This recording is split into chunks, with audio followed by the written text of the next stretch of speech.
রেস্টুরেন্টে 2 বছরের শিশুকে রেখে কক্সবাজারের পথে রওনা দিলেন পাকিস্তানি পরিবার। পরিবারের দুটি গাড়ি একসঙ্গে নাস্তার জন্য থামলেও খাবার শেষে কেউ খেয়াল করেননি ছোট্ট নাফিসা তখনও রেস্টুরেন্টে একা খেলছিল।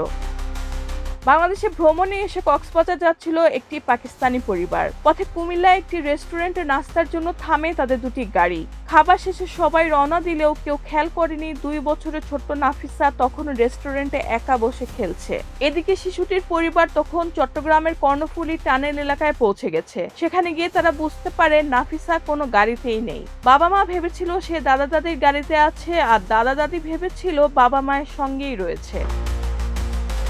অনেকক্ষণ পর পরিবারের সদস্যরা রেস্টুরেন্ট কর্তৃপক্ষের সঙ্গে যোগাযোগ করেন। জানা যায় যাত্রীদের জন্য থাকা যোগাযোগ নম্বর সংগ্রহ করেই তারা ফোন করেন। ততক্ষণ পর্যন্ত রেস্টুরেন্টের কর্মীরা শিশুটির দেখাশোনা করেন।